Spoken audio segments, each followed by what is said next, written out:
In this edition of Great Recordings, I want to talk about an album that had a profound impact on me in my teenage years.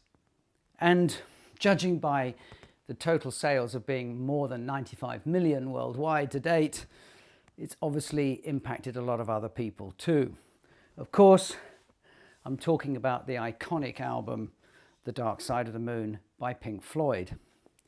Designed by George Hardy, this cover from Hypnosis is so incredible, so simple, so perfect, that I think in itself made a big role or played a big part in turning the contents, the story, the music into a global success. But it's much more than this. Now, for people who don't know about Pink Floyd, who they are, this is a group of people with Roger Waters and Nick Mason.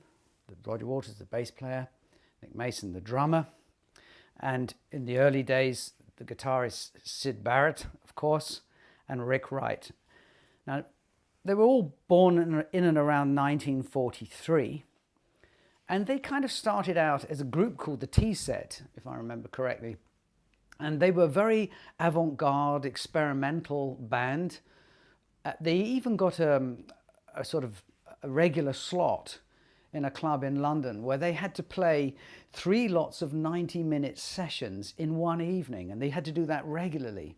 So they learned to extemporize, to improvise, to share ideas and draw out a theme or a concept, or develop it maybe as a kinder word, over a long period of time. And you'll see this coming back in their albums, Echoes on the Metal album, and then of course in obviously later albums after Dark Side of the Moon too, you get, like in Wish You Were Here, these longer sequences which I'm sure are influenced by the early stages. But they released a number of albums. They had a lot of global success, not necessarily big commercial success, but they were a successful band with a very, should we say, established international reputation.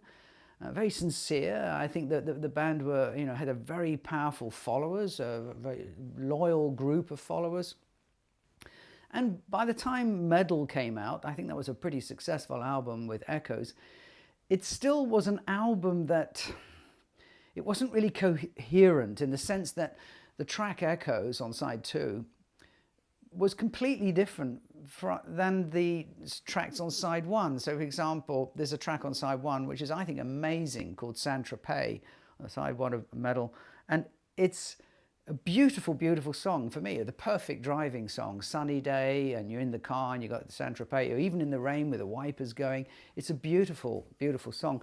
But when you listen to the album as a whole, I can't really say it's a great album, because the side 1 and side 2 don't sort of cohese into something bigger than itself. But this album certainly does.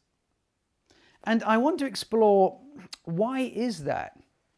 What do we know about Dark Side of the Moon? Well, we know for a start, just by reading the inside, that Roger Waters, the bass guitarist, was also the lyric writer. All lyrics by Roger Waters. And by 72, when they're recording this, Roger Waters is really looking to make a cohesive album which said something about life, which was more than just about music, more than just about a band and its image. And Syd Barrett by this time was going through very difficult issues in his life, had a lot of mental health issues, and the band was struggling with their identity, I'm sure. Who are they? Where are they going? And by the time they're 26 years old, and Roger's father died during the Second World War, so he was brought up really without a father figure. What do we know about his father? We know that he was a very religious man. He was also a socialist, or a very socially aware person. So you can imagine that these elements were told to Roger and were probably a powerful part of him growing up. And what he's done here, he's taken control of the band almost, and he's saying, look, this is what I want to do. And he's come up with this amazing set of lyrics. And in fact, if you look at it from left to right, from Breathe, Time, Money, Us and Them, Brain Damage, Eclipse, you've basically got a song cycle And song cycles, you know, the famous ones begun by Beethoven and then Carl Maria von Weber, and then, of course, very famous with Schubert, were like the Winter Journey, for example, a series of 24 songs that Schubert wrote based on poems. Those are designed for the music to portray the meaning of the lyrics and to bring them to a depth that is not possible with words alone. And I think this is the brilliance of this album. It captures the mood of 16-year-olds, 17-year-olds, 18-year-old young people growing up, going through life, but seen from the viewpoint of someone who's already seen success, earning money, got all of these things, and they're asking these big questions. There's a great line from Janet Jackson in one of her albums where she says, you know, there's nothing worse than having all the money in the world and still being unhappy. Well, I think here Roger Waters is going deeper than this. And I just want to share with you one of the lyrics which I think sums up in many ways why this is a great album. And it's from the second track, Time. It says, ticking away the moments that make up a dull day, fritter and waste the hours in an offhand way, kicking around on a piece of ground in your hometown, waiting for someone or something to show you the way. Tired of lying in the sunshine, staying home to watch the rain. You are young and life is long, and there is time to kill today. And then one day you find 10 years have got behind you. No one told you when to run. You missed the starting gun. And you run to catch up with the sun, but it's sinking. Racing around to come up behind you again. The sun is the same in a relative way, but you're older, shorter of breath, and one day closer to death. Every year is getting shorter, never seem to find the time. Plans that either come to naught or half a page of scribbled lines. Hanging on in quiet desperation is the English way. The time is gone, the song is over. Thought I had something more to say. And that lyric to me is a perfect song lyric. And it's something that every person who's tried to write a song feels. That you get to the end of it and you thought, when you look at the lines, I thought I want something deeper, something more profound, something. And in fact, unless you're Shakespeare, and even then, there comes a moment where words just won't do. And this is where Dave Gilmour, who had joined the band and really started to establish himself in the band, together with Richard Wright on keyboards, and using this new analog synthesizer called the VCS3, together they created this amazing music that brought these lyrics to life and prevented them from becoming too heavy. Because when you hear it read like that, it's really heavy. But somehow the music lifts the lyrics and gives you hope. And that's the classic thing about flamenco music, that it's tragic and beautiful and everything at the same time. And this is it. And the great thing about this album is also funny. I mean, the way that, I think it was Roger Waters that recorded some of the people at Abbey Road with their comments, you know. And they got these fantastic voiceovers that you see dropping in and out of the album, and they're funny, and the simplicity of them, you know. In fact, after all, the moon is all dark, you know, and all these great expressions, and how the album opens. And then you come to this wonderful, here's a little refrain at the end of this song, that line, we thought I had something more to say.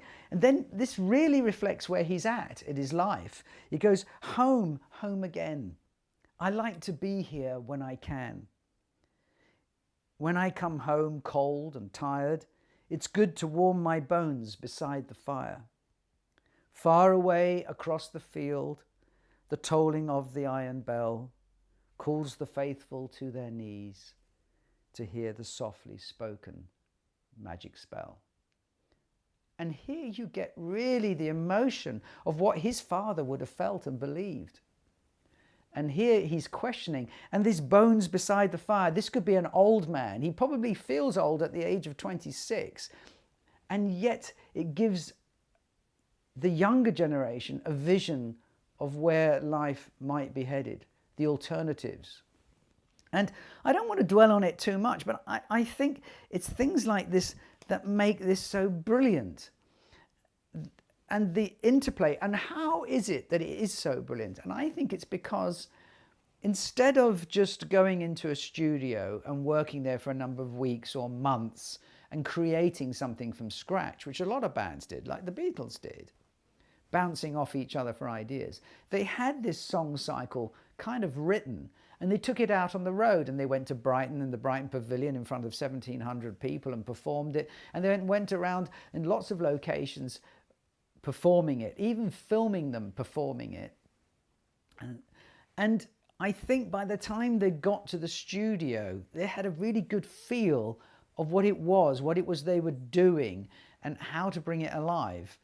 And it's true, you know, that the engineer Alan Parsons really did help by sort of introducing them to, obviously, some great artists and bringing in some amazing effects. And most notably of all, Claire Torrey, of course, an incredible singing, which dynamically creates a mood which only probably Dick Perry takes over with the saxophone. And I think this album said to rock musicians, you know what, you can use the saxophone, and the saxophone's really powerful, and the saxophone tends to pick up on the lyrics and expresses what Roger's trying to write effortlessly, and it lifts everything. And there's another moment, a great musical moment on Us and Them when they're going up, in that moment where the piano goes dring, there's a little arpeggio on the right hand, and it's so brilliant because it just lifts and echoes. And in fact, in so many other bands and so many other albums where they've tried to literally play what the lyric is, it just sounds crass, but here it certainly doesn't.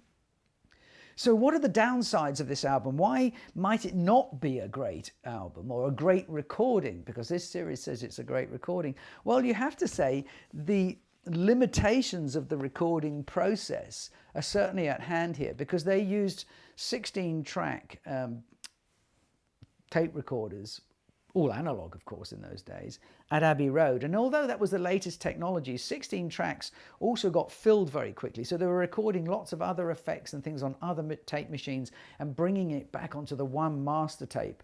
But you can imagine that master tape's been recorded, re-recorded, fast-forwarded, rewound, fast-forwarded, played back, you know, 1 million times by the time this album finally gets released. And you can physically hear the deterioration of that tape, that the depth of information is lacking in places and distortion is coming in. I mean, it's not that bad, but you can't compare it. I mean, if they had digital studio at that point, it would have been perfect in every single way. On the other hand, because they didn't have digital recording, they were forced to be creative, like with the money, you know, sort of dropping coins into a ceramic bowl to get these effects and how to do things. And I think the medium creates the creativity, or inspires the creativity as well. But that's all extras on top of something that is really, really solid.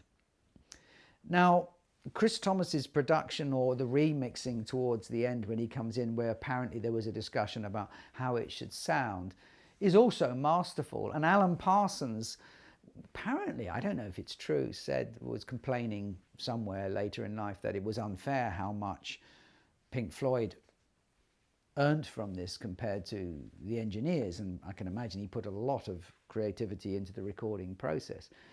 But you know what? As a writer, I've written books and I've written songs in the past. I have to say, as a writer, I don't really expect my editors to earn the same amount as the creative process, because it was Pink Floyd's idea. It was Roger Waters' lyrics. It was Pink Floyd's brilliance at bringing it alive, taking it out on the road, working it through with the audience, working out what works, what doesn't work. I mean, I always say to our musicians, you know, before you come to the recording studio, before we record the album, take it on the road, do some live recordings, preferably in small groups and small audiences, because then you'll really feel when the audience is with you and when you're losing them, and it will inspire you. So by the time you come into the studio, you can more or less do it first time right. And this is why I think this is truly a great recording. I can remember the first time I had to save up the money to buy it, and I remember coming home and putting it on the record player and putting that needle on and hearing that boom, boom, boom, boom, boom, boom. And it's very, very quiet in the beginning. And if you've got a good turntable and you've got a good pressing, because there were a lot of bad pressings too, you can really hear it without all the crackles and the bumps. And what I would do is I'd run across the room and turn the volume right up so I could see the cones going boom, boom, boom, boom, like that. It was fantastic. And then you would hear the cymbals and you know it's all going to build, and you ran across the room again to quickly turn the volume down. Otherwise you'd blow your drive cones inside out, long before the days of remote controls. And so it was a great album, and it needs a great system to play it and to enjoy it. And headphones, of course, it's a wonderful experience in headphones. But as you know, I'm not really a great headphone person. I like 2-channel personally. But be careful, if you've got a really, really good hi-fi system, you might be disappointed that you're hearing some distortion in the vocals and this, that, and the other. And I know they've tried remastering it and repressing it, and I've heard that there are some really good ones around somewhere. I haven't yet heard something that sounds as fresh and bright as a really, really good one-time recording. But nonetheless, it's really, really enjoyable, and the sort of thing that you can play on a car stereo and really enjoy, because you can turn it up and drive off into the sunset. But I think this album, of all the Floyd albums, will be, and of the albums of the 70s, probably one of these albums that really, really will stand the test of time. We will forgive the limitations of the recording medium in just the same way that classical lovers record the limitations of the recording medium of Schnabel's recordings of Beethoven's piano concertos, because they're so beautiful. The way he plays the fifth is just amazing. And even though it's all crackly and because it's all on Bakelite and the old 78s, you forgive it because what you're hearing is so beautiful.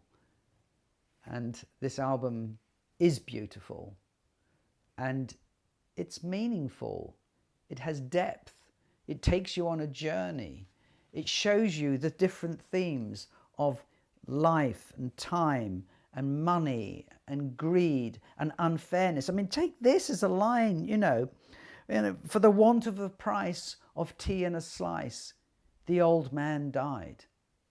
It's so powerful. The last 2 lines of Us and Them is so powerful. The way it depicts war, the futility of war, the lines moving from side to side, and the soldiers up front and the general sitting at the sidelines. It's a masterpiece, an absolute masterpiece. And you think of, great songs like Streets of London from Ralph McTell. Well, Roger's got it in 2 lines here. For want of the price of tea and a slice, the old man died. And I would recommend anyone who's watching this video to listen to this album, and maybe listen to it more than once, and even on vinyl, because I think vinyl's great here. It works really, really well. And there's this magical moment when side A ends and you turn it over and you have a kind of a new beginning, and it takes you through to the very end. And by the time the whole album's finished, you are in a different place from where you started, especially if you can switch your phone off, switch off all interruptions, and just go with it for the 40-odd minutes that it takes. Whatever, enjoy your music. I hope you found this interesting, and see you in the next video.